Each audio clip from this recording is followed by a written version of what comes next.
So now, does everybody have a keypad polling device? Okay.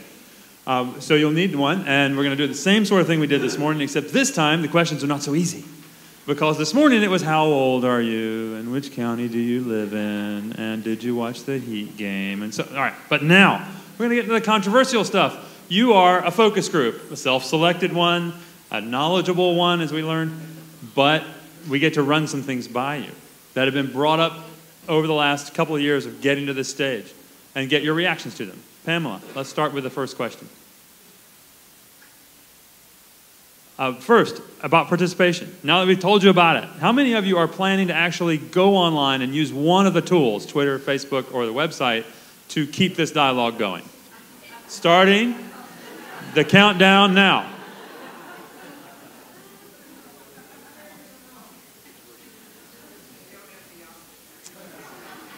Okay.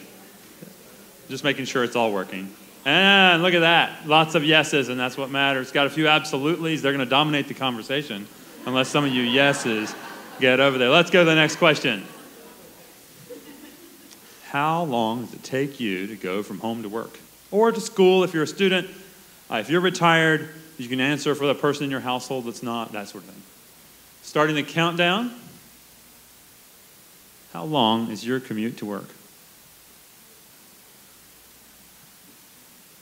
And our sample says, most of us can still get there pretty quick. There are a lot of people that are commuting 30 minutes to an hour. Okay. Next question. If your commute was shorter in the future, what would you do with the time? Spend time with family, start a new hobby, exercise, drive more, gets cheaper by the mile. Counting down. 5 seconds left.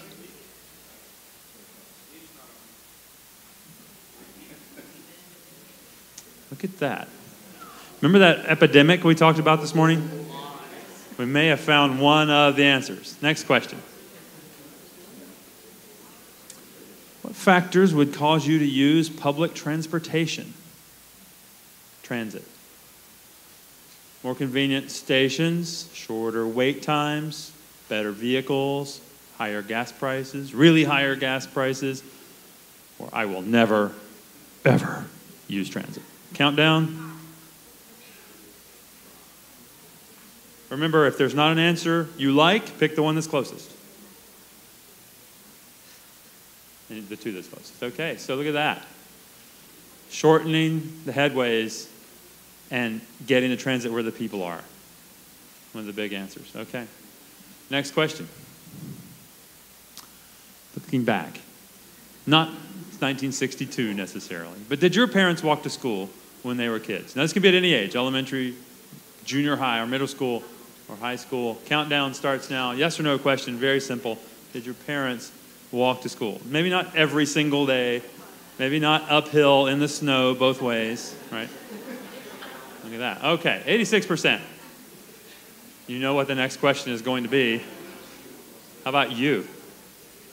When it was your turn, did you walk to school? This countdown starts now. Yeah, if you biked, you can answer it that way. It's fine. Maybe we'll adjust this as walk or bike next time.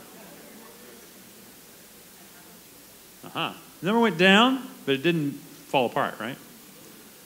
I bet you know what the next question is going to be.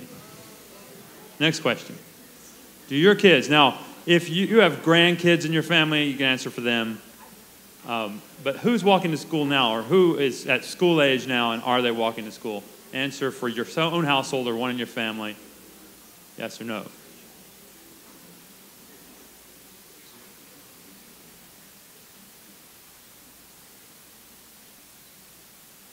Whoa.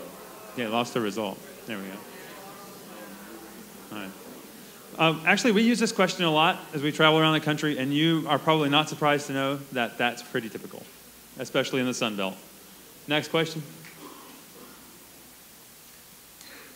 Now, speaking of water, do you know what flood zone your house is in? Do they have official names given them by FEMA? Do you know the name or the letter of the one your home is in? Countdown starts.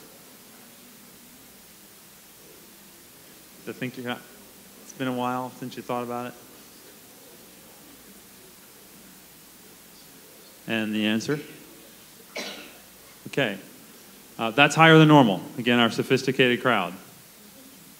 Next question. Climate change. Now, this is a backgrounder first. Here are some of the things that have been mentioned as threats related to global climate instability and sea level rise. Sea level rise, saltwater intrusion, inundation, stronger and more frequent hurricanes or tropical storm force events, erosion of the beaches, and loss of ecosystems. So let's put a question on that. Do you believe greater regional coordination could improve our region's ability to mitigate and adapt to these threats? This is just how do you feel about that statement? Yes or no? Or maybe. Yes, maybe, or no. And this is a question about regional coordination. How much difference would it make? Or if you're not sure, choose maybe. Okay. All right. That's actually something we can report back to the local governments that we learned from you today across city and county lines. Next question. Pick the statement with which you most agree about transportation investments. Today, they are balanced and appropriate in terms of all modes of travel. Or today, more of the investments should go to widening roads for motorists than do. Or today, more of the investment should go to transit, bicycle, and pedestrian improvements than is the case today. And the countdown starts.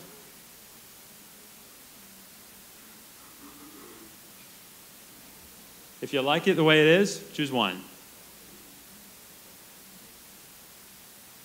Okay. Everybody have a chance to see that? Next question. I think that one speaks for itself. Let's talk about education. Now, this is a long one. Some of you are going to say, I don't like any of those. I have a different idea. That's fine. Just choose other.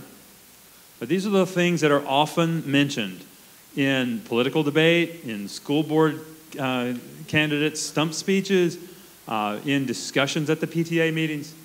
And these are all choices. What would do the most to improve the quality of public education in Southeast Florida? Now, before we start the countdown, let me make clear, we realize that many of those in combination would be the perfect solution. So just pick one that you think is at the top of the pyramid of usefulness. Starting the countdown.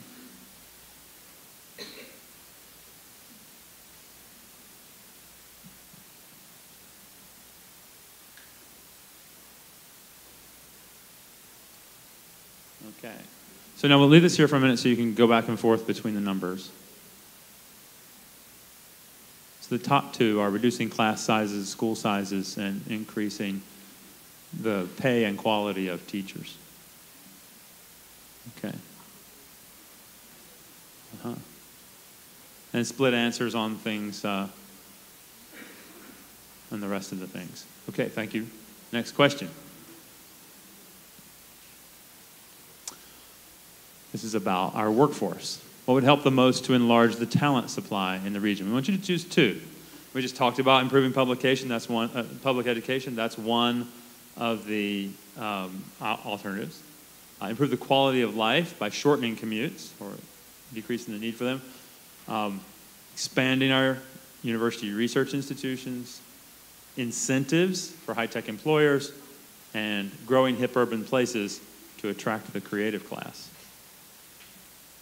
You get to choose two.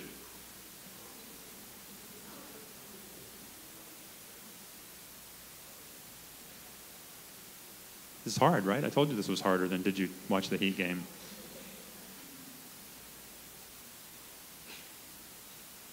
Very interesting. Let's leave that there for a second so everybody can look back and forth. But the top two are improving public education and growing hip urban places to attract the creative class. Next. Let's do the next question.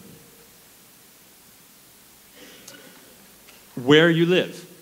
Okay. In my county, I feel, even if I can't prove it, it's fine, just your feeling, that planning decisions are dominated by people from either the historic cities the suburbs or the distant exurbs and agribusiness interests. In your county, planning decisions, who dominates?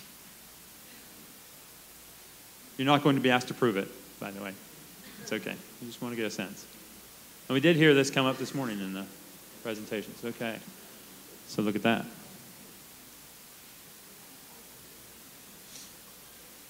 Suburbs 55, older cities 34.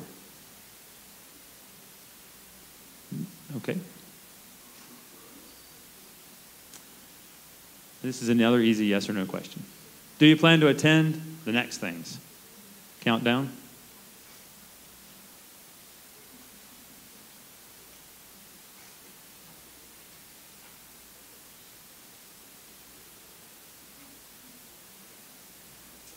All right. It's recidivism. I like it. Repeat offenders. You'll be here with us. All right, Marcella. Come on up. Give yourselves a round of applause.